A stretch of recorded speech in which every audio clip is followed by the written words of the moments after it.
just realized, watching a Focus Catholic video, that a sister was talking about when the video was made. It was her 20th anniversary. I just realized this is my 24th.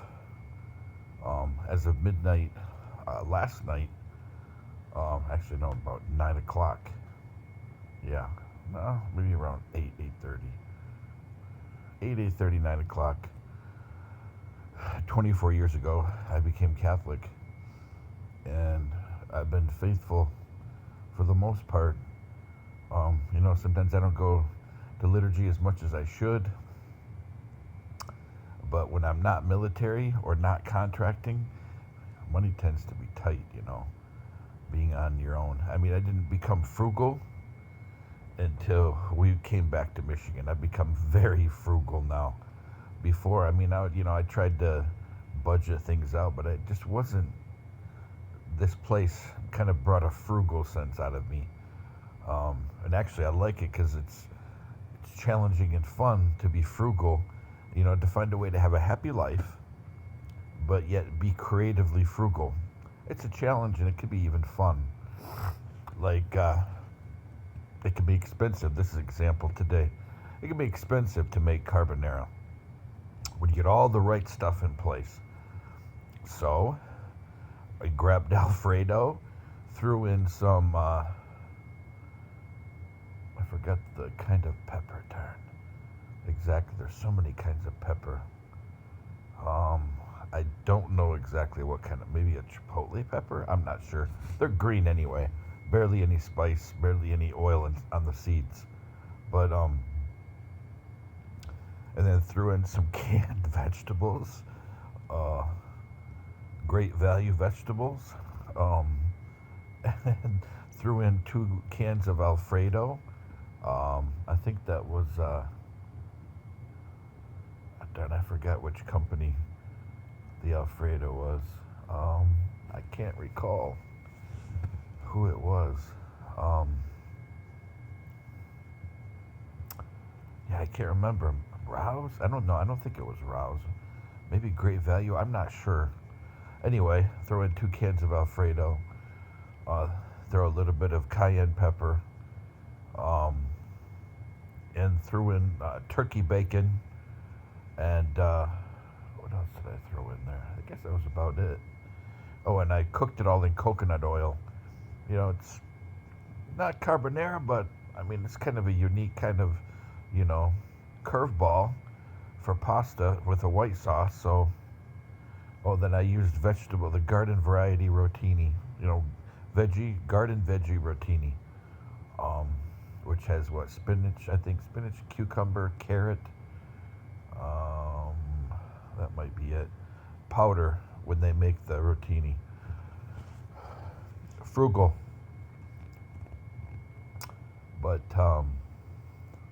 it tasted okay. I made a similar way to make shrimp scampi. Similar.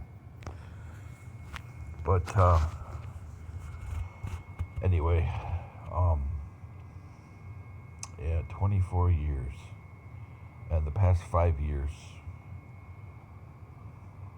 I stopped going to Mass because so much evil happened to my daughter and I here.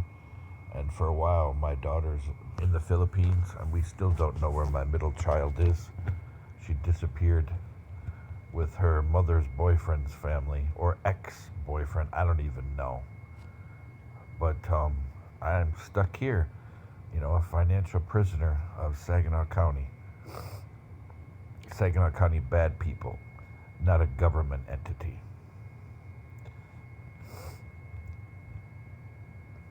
But,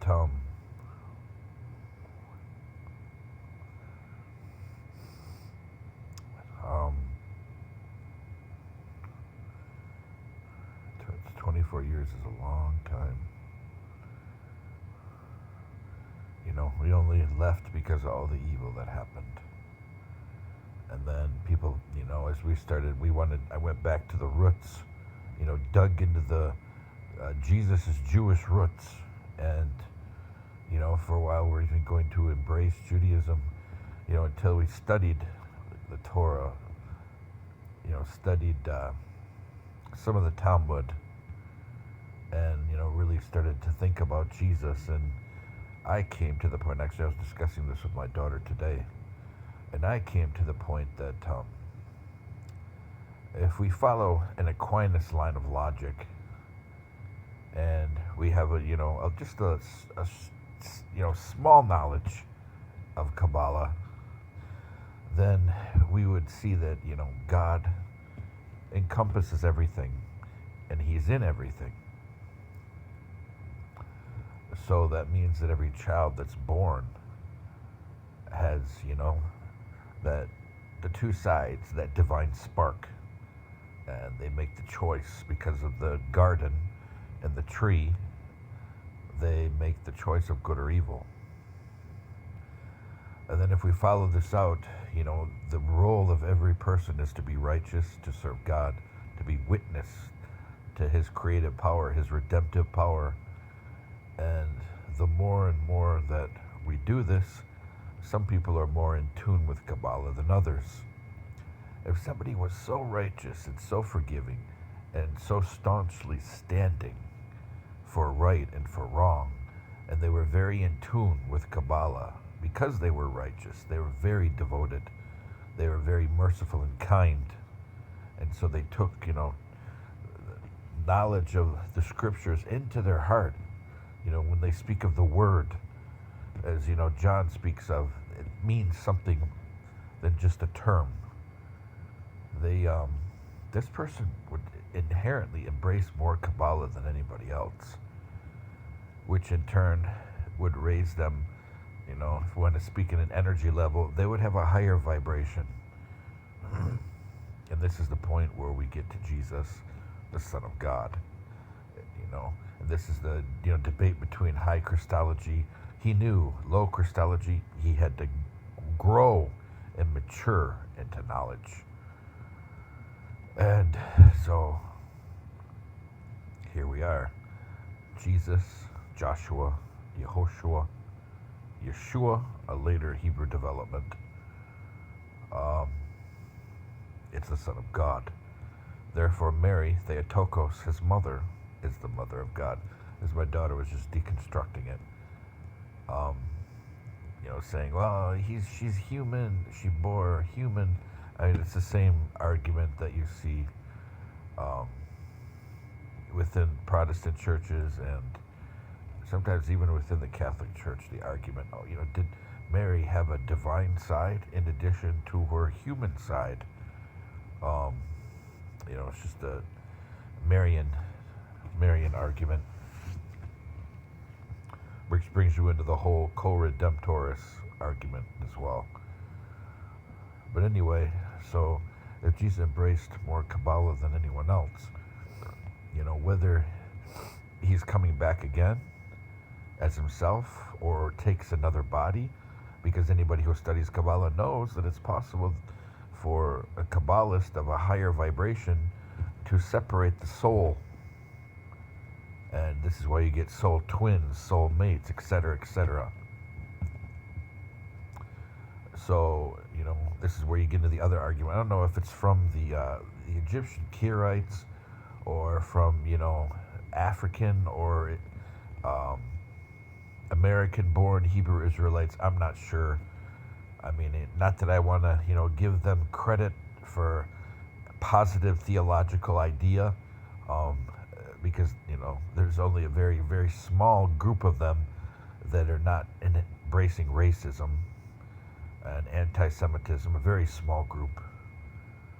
But, I pray for them that they would purge the racists and the destructive people out of their religion. But anyway, I don't know if this idea of two, the Josephine Mashiach and the Davidic Mashiach, these are ideas that are not talked about in the Catechism. This comes from Middle Eastern tradition. This is where the roads between Islam and Judaism, the two roads meet with this type of idea. But again, somebody who's practicing at such a high vibration kabbalistically that they are the Son of God, they could easily split off their soul into two portions. Okay, now I'm going to heaven. A piece of my soul is going to go forward, and this is the piece of my soul that will return to bring in, to usher in a new kingdom and to finally destroy Satan and his fallen angels and, the remnants of the Nephilim, et cetera, et cetera. But anyway, this is very deep stuff, which some people understand, many people probably wouldn't. But anyway, this is the point that we've come to. My great respect for Mana Kadisha, Kadisha, Kiddush. You see the connection there. My great respect for the Chaldeans and for the Syriac-speaking Christian community. The Thomas Christians, the past 5 years, I've gained an even deeper respect for them, and seen, Judaism within many different liturgies, and it's a beautiful thing. So I say Allah Minachun to any Aramaic or Syriac speakers that are out there. Allah Minachun.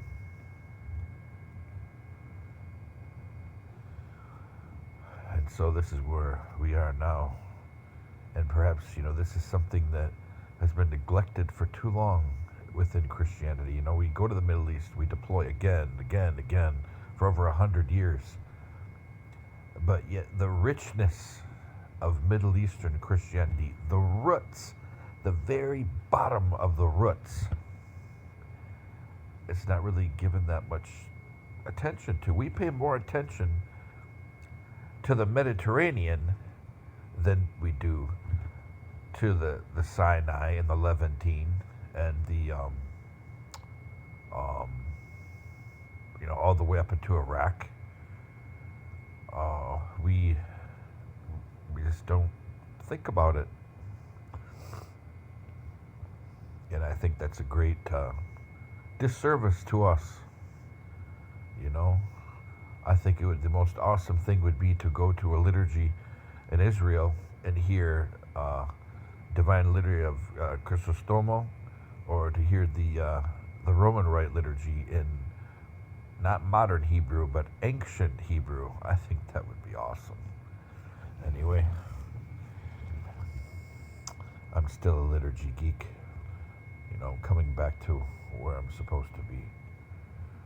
But I made a charismatic liturgy once.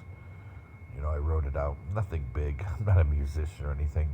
I just took various sections and, threw in, various Christian music or different kinds of dance ideas, or what else did I throw in there? Different kinds of praise stuff, different kinds of musical meditations, and I put it in the Mass. Actually, that was a Divine Liturgy. That was a Roman Rite Mass. It was a Divine Liturgy. Musical Divine Liturgy. I don't even know where it is now. That computer was hacked and destroyed, so it's probably gone. I sent it to a bishop friend, but it's probably gone now, because that Facebook was hacked, so I don't even know how to contact him anymore. I'd have to search. But yeah, that would have been a kind of cool thing to do, though. That would have been very cool, solemn, but yet filled with worship and praise and reverence and meditation. And I thought it down to the very point when people approach to receive every single step I had thought out. It would have been something pretty cool. But anyway, 24 years and the journey that I took. kind of altered my thinking in some ways and re-energized me in other ways. I'd be a lot more energetic, but this stuff just keeps happening. It does drain you. It really does. Canceling my physical therapy. Then I call to talk to the patient advocate, and there's somebody there at the Saginaw VA, some new lady who wasn't there last week. Well, I've been here since December. Well, I was on their website probably 2 weeks ago, and they're all men, and they've all been there for like forever. And she's saying, well, this person no longer works here, and this person is on extended leave. I'm like, but you've been here since December, and you're still here. That makes no sense at all. No sense at all. And she answered with one of those like call center type things, bleep, and then it goes right into the call. I know she's recording, but yeah, I did kind of lose my patience there. So I told her to tick off, but in a much more unfriendly slogan. But because she wanted to take the call, she's like, "Oh, I'm the new patient advocate." I'm like, well, first of all, patient advocate doesn't work past 4:30, and they leave at 4, and so I don't even know you. I've never even heard of you. I want to go into a voicemail. Well, no, you could talk to me. I don't want to talk to you.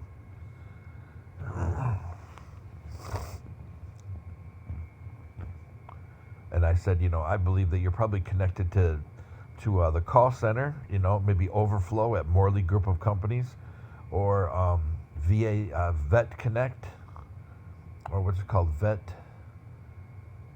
Connect, or there's another term, the official term for the contract, Health Connect, VA Health Connect, but locally they call it Vet Connect because they subcontract out to various call center banks connected to Morley Group of Companies. So I'd rather not talk to these people because they've done nothing but retaliate against me. You look at my file, 75% of the complaints to flag me were from people connected to VA Health Connect and Vet Connect. 75%. And some of these people, they take the DBRS system and they weaponize it. They're not even connected to the VA. These are contractors for contact and call center work only.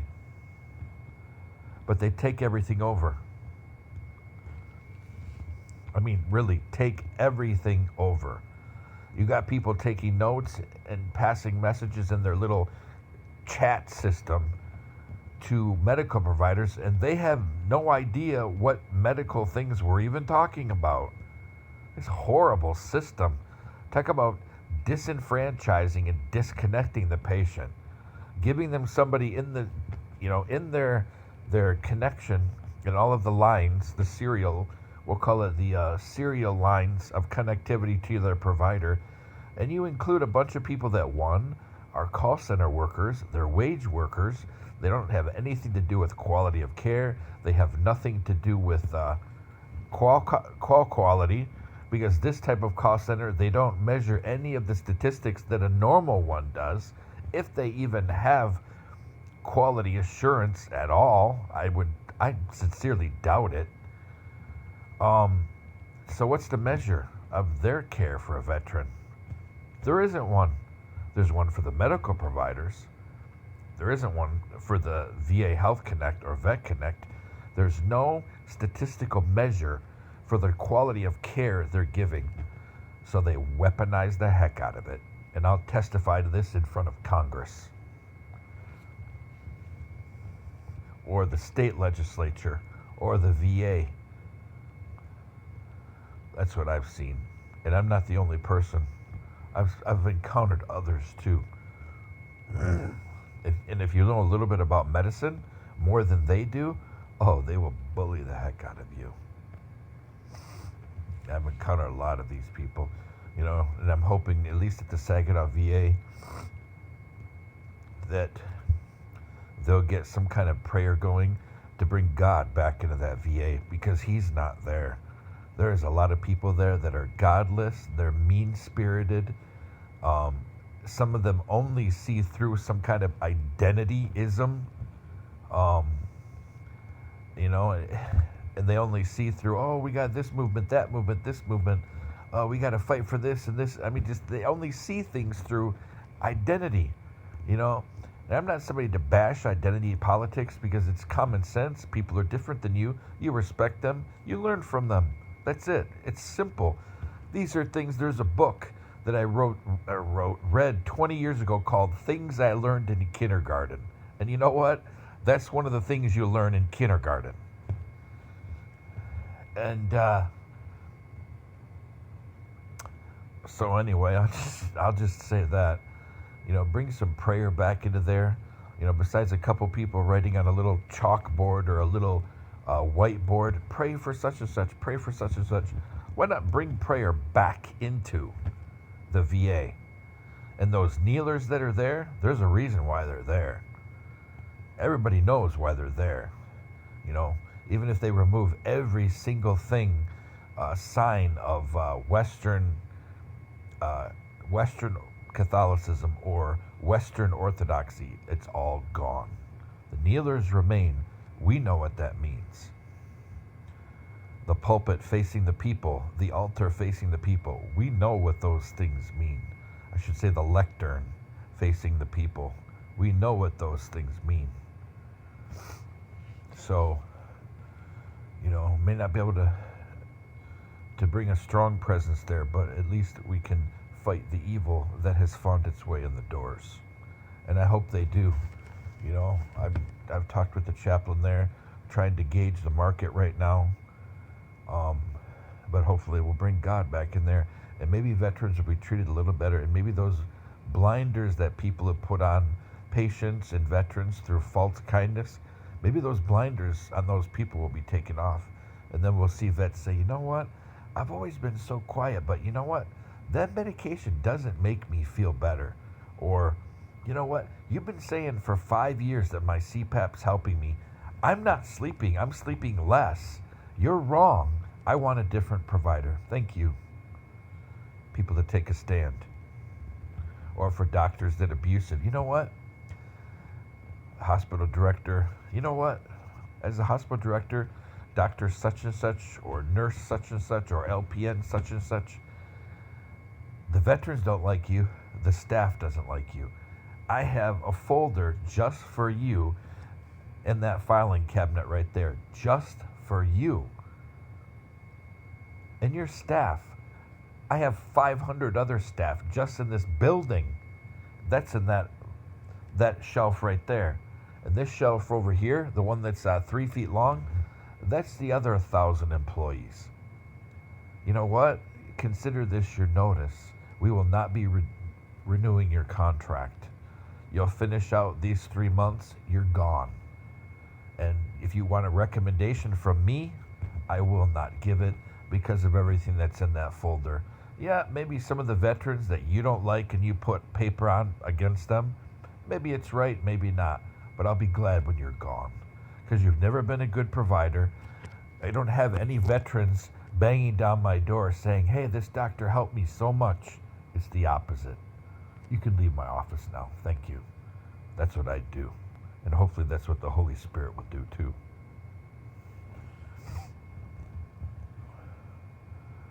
"24 years.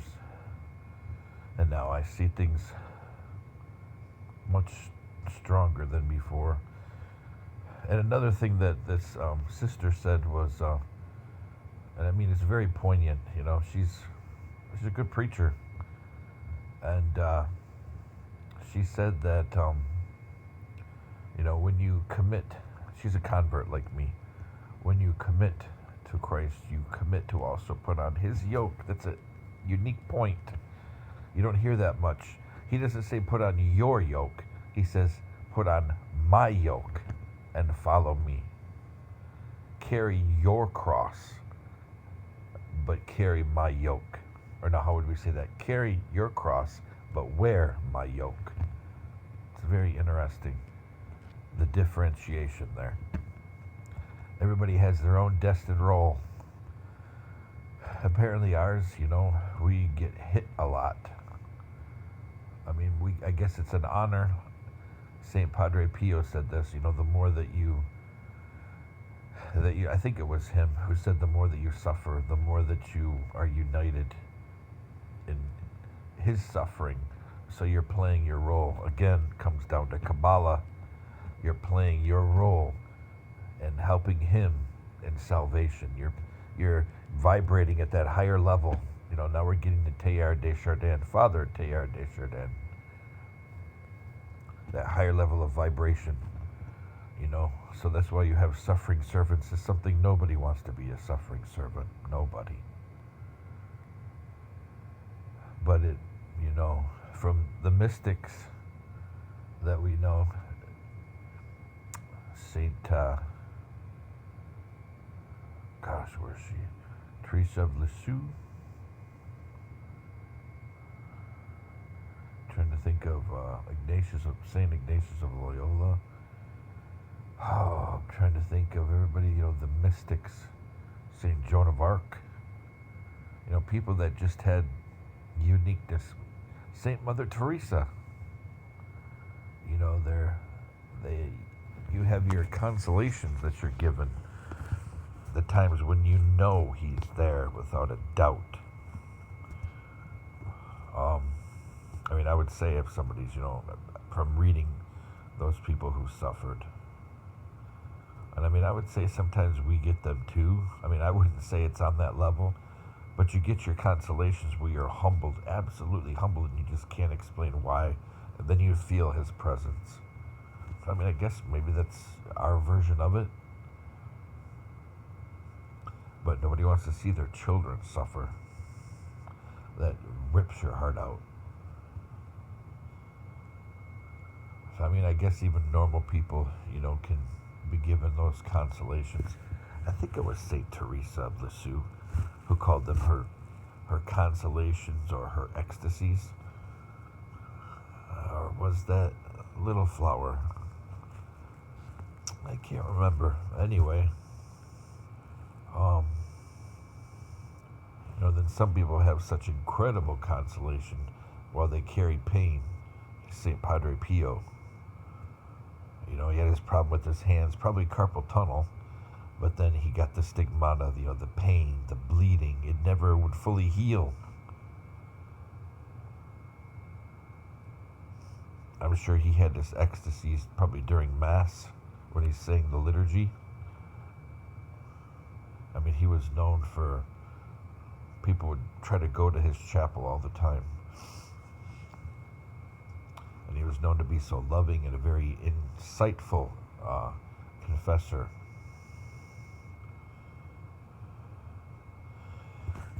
But he had his incredible consolations.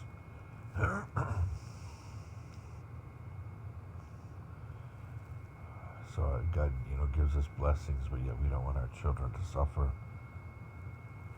So it puts, the struggling Christian parent in a very difficult situation. Situation such as I'm in. You don't want to see your child suffer because stuff just keeps happening. Yes, it refines us. Yes, it brings us closer to God. But we'll fall down. We'll fall down many times. But yet, you have to think about your children's development, your children's future. So it puts you in a very difficult position, very complicated. And then when you don't have any contact with any of your family, only your immediate family, that it's not a very good relationship. And the things that have happened to you, they ignore. They don't want to get involved. Sometimes they'll even try to, victim blame. And they'll say this and this and this and this is your fault. Quit poking the wasp nest, stuff like that.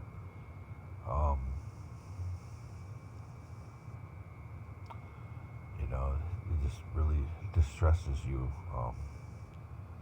to think if something happens to you,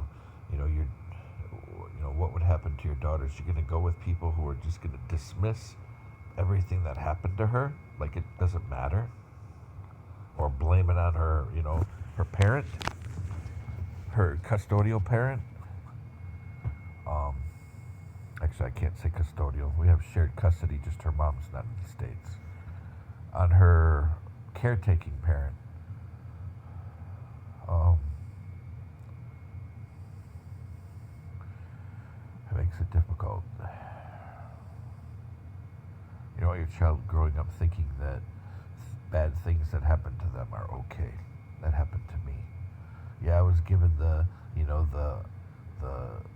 cliche. Oh, yeah, it's not your fault that things happen to your family to victimize people in your family. Oh, it's not your fault that somebody was abused in your family. Oh, it's not your fault that these person came into your family's life as a predator. Um,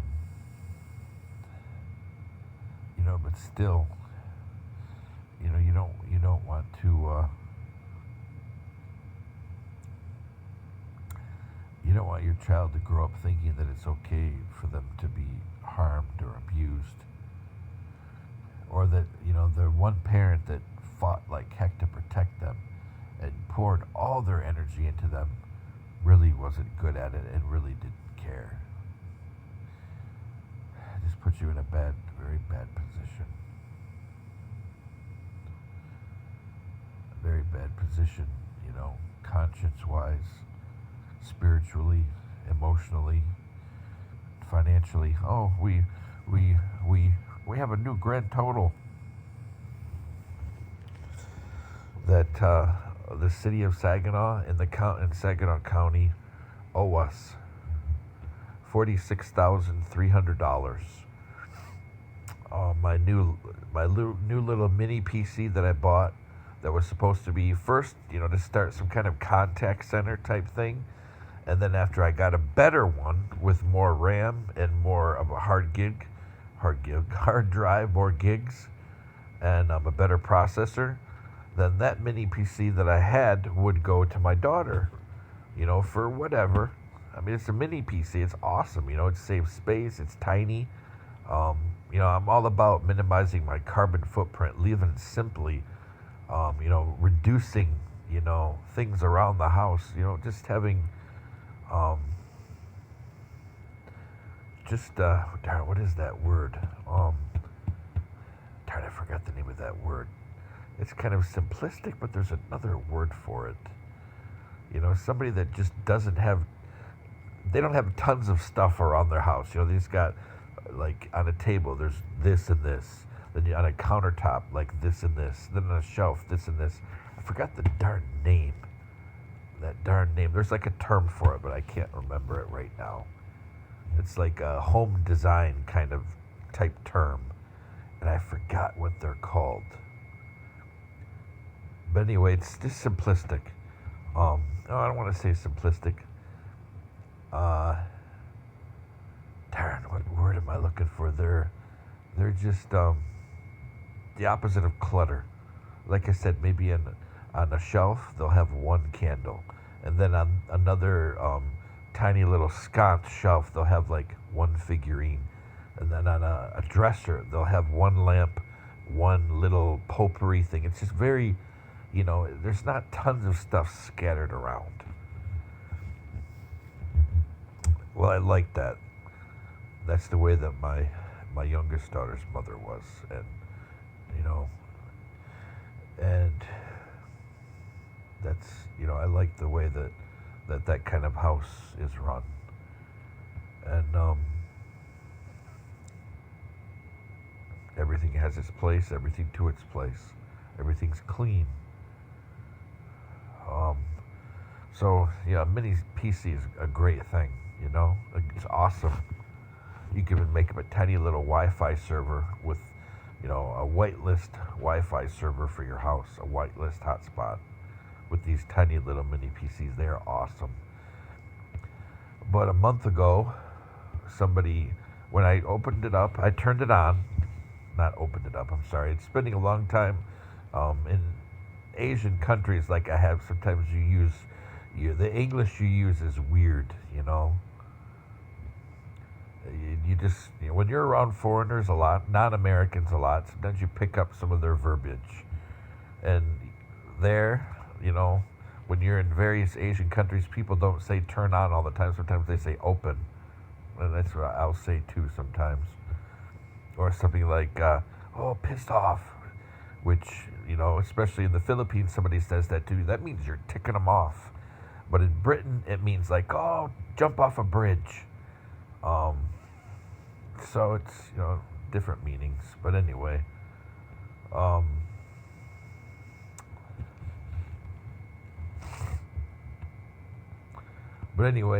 when I turned it on, that little mini PC, what I just bought for a contact center, and then later to give to my daughter, my youngest daughter. I'd get the big one after I use it for a while, get all the, you know, quirks out of it, get it loaded with great software. That one I would actually send to my oldest. But I turned it on, and it wasn't connected to Wi-Fi, but Wi-Fi was on the mini PC. You know, the Wi-Fi card was turned on, engaged. But we rarely use Wi-Fi in my house. Rarely. We're forced to now, but I'm not a Wi-Fi fan. I prefer hard lines. But so the Wi-Fi was engaged on the PC, and then all of a sudden, bam! I would say within 2 minutes that it was on. I mean, I didn't even notice it at first because I was just booting it up. I didn't have a keyboard, so I was using the on-screen keyboard with the mouse. You know, very slow typing. And then somebody hit it through PowerShell and MS-DOS. 4 people hit it at the same time, and now it doesn't work. That was about a month ago. I powered it down. I didn't turn it back on since. I just tried to turn it on now. It's not working. The hard drive will boot up, and it will just run, and the unit will get warm, and it will go into sleep mode. But there's no sound. Nothing comes on the screen. The screen, you can see it boot up, then all of a sudden it stops. They ruined it. It was $160. You know, and they just, we figured the past 2 or 3 months they stole my daughter's Chromebook. It's gone. Along with the USB that was in there, and the USB wireless mouse dongle. Actually, it's not a dongle. That would be, I guess, a transmitter. But yeah, $46,300 we've lost through vandalism, theft, criminal hacking. $46,300. That's a lot of money. And when we were at Country Way, HUD-VASH program, despite them claiming to have good case management for us, we've been victimized so much, nobody does anything to advocate for us. Nothing. And even the people that helped us get into the VA, or not the VA, but the shelter for veterans that was in the hotel, they had no connection to the VA.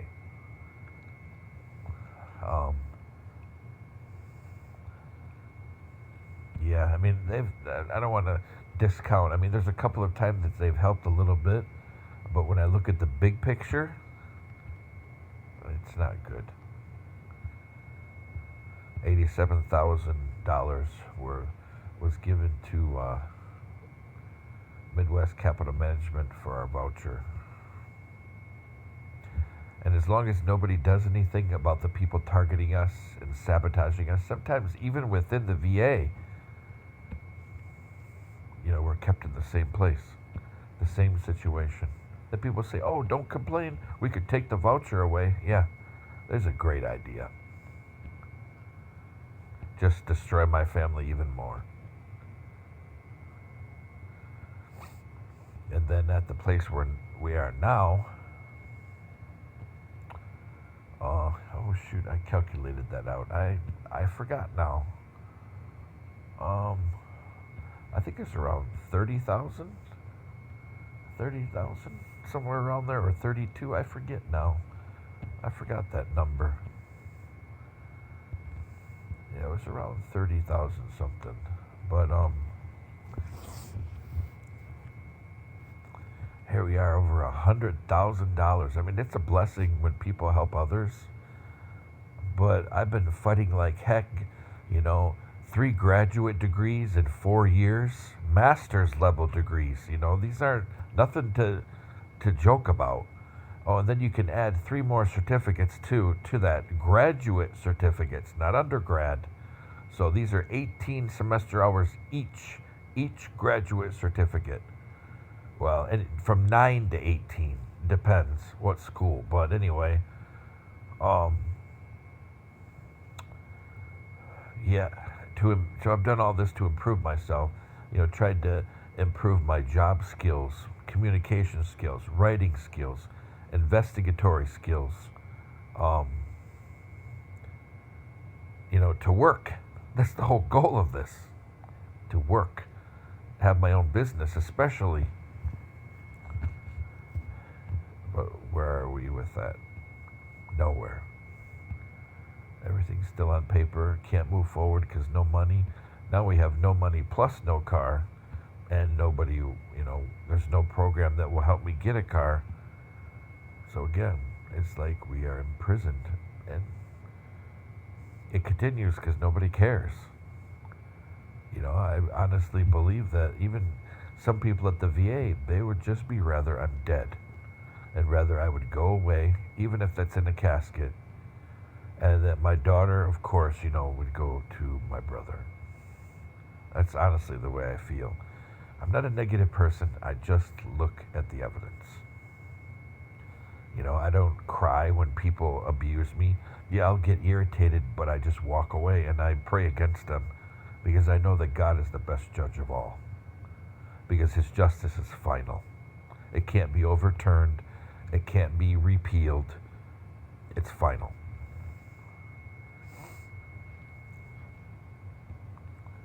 But, you know, poor case management and poor veteran advocacy, they waste a lot of money. I mean, but the answer isn't to throw those veterans to the wolves. Now, I disagree, you know, even with the White House. I don't believe that that's the option, you know, to say to people, well, sink or swim. I disagree. That's not the way that we approach anything, especially veterans.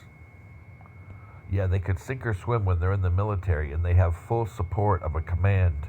You know, they sometimes work on a team and they have, you know, a wing behind them or a squadron or a team or a battalion. They're veterans now. It's very different. Because those members of the family, of their family who are not veterans, they don't completely understand. Civilians cannot completely understand us. They never will. They can try. They can write papers and, hey, I'm an expert. I work with this service or this agency, blah, blah, blah. I did this research. They will never fully understand us. And sometimes, I'm an academic myself, but I get really upset and really offended by academic types that think that they're so knowledgeable about us. They understand us completely. I don't like that. They don't. They never will. Never. Even if they go to boot camp for a week. Oh, hey, I experienced boot camp for a week. Or, yeah, I worked with veterans with the Indian Health Service. I know all about, you know. My great-grandmother was a Cherokee princess. They will never understand us. Anybody who's Native American, Anishinaabe, or Cherokee, or any other First Nations group, they'll understand my joke. But people who think that they're experts on the veterans, but they're not a veteran themselves. They don't understand us. Some spouses that are really, tightly intertwined with their veteran husband or wife, they may understand us a lot more than most people do. But again, you got to be there and done that to know that.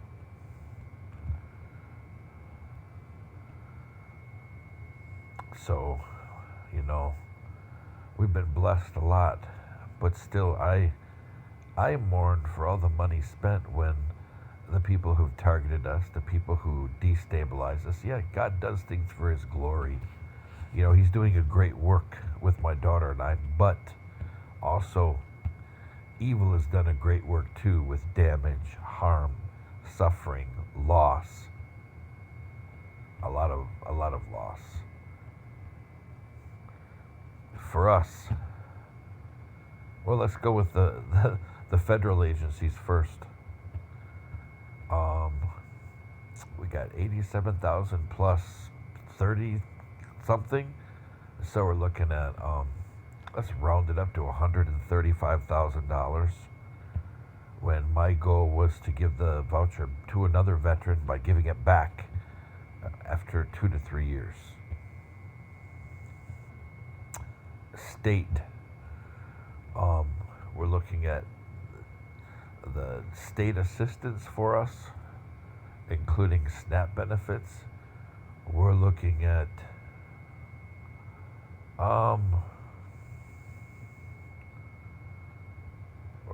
about $36,000 for food, and we're looking at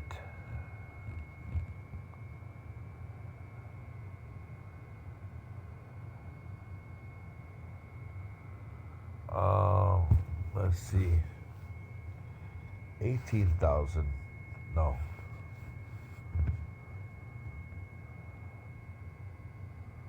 No, we're looking at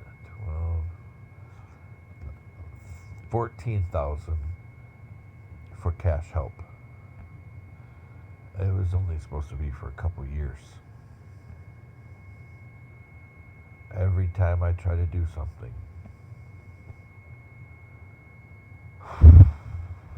and I'm waiting for people, to make comments about send in.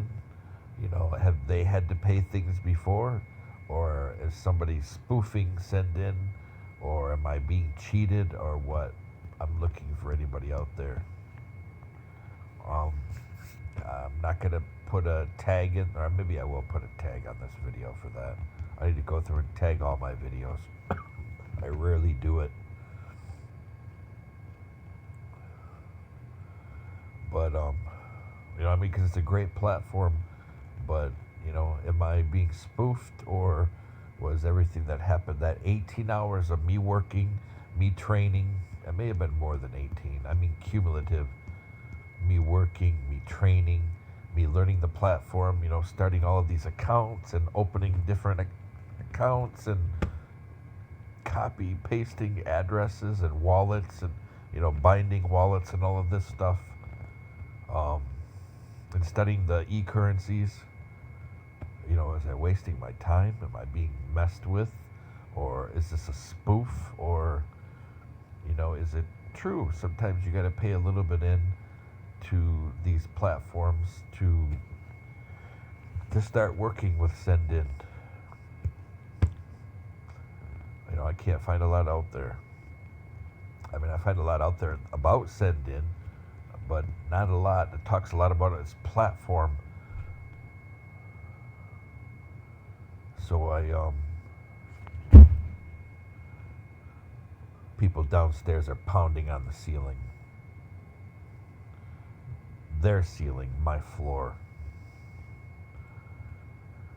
But, so I don't know a lot about it. But, yeah, I don't know, It seemed odd I had to pay. I don't know. I'm just looking for guidance from others.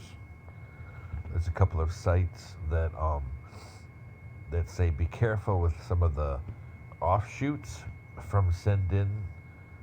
There are various websites, but I don't know if they're connected to Send In the company. It's just a website, but it's warning, caution. But like I said, again, these aren't directly connected to the company. It just has Send In the URL. So I just don't know. I'm just looking,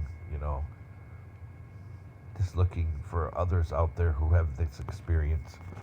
And I mean, if this is if this thing is legit, and unfortunately, I just got bad luck. I didn't win all the commission, or not win, but I didn't earn as much commission because I didn't get the multitasks that most people get. Just bad luck. Or am I being spoofed? Their company is being spoofed by somebody. If it is a spoof, we want to protect the vulnerable, especially people that are putting, like I told this girl, people that are putting all their hope in. They've been unemployed for a while, or they're a student, or they're a single parent thinking, hey, this is a great opportunity. We need to protect the vulnerable. And if this is legit, then our Lord and Our Lady, they will raise it up while we pray about it. If it's not, then Christ, the true judge, will judge whoever is involved in this. But I'm looking for people who can help this process. You know about it? Post or do the YouTube tagging that people do when they make a video, and get to me that way. I mean, I don't know exactly how that's done, but I know YouTubers somehow tag each other in the video so they know, hey, this guy did a video to help reply to you about this or whatever. I'm not a YouTuber. Well, I mean, I'm a YouTuber, but this is what I do. Record what's happened to my family. There's a lot more. There's another 30 videos, but I deleted them because they're too political, and I don't want to get involved in that stuff anymore. I'm tired of the confrontation. I'm tired of people retaliating both sides of the aisle. I'm just sick of it. I'm a libertarian, and I just want to be left alone. But, hopefully, if this is a good thing, maybe myself and others out there, maybe we could recruit people, turn this into something really big. But I guess it's not in my hands. So if somebody is out there, then the Lord will bring them to me.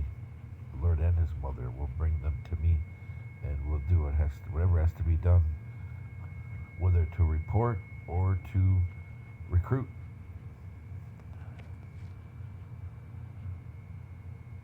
But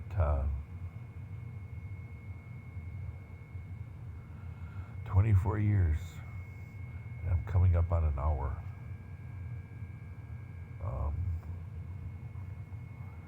Well, just record things,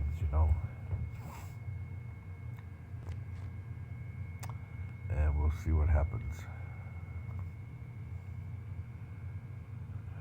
May God's will be done.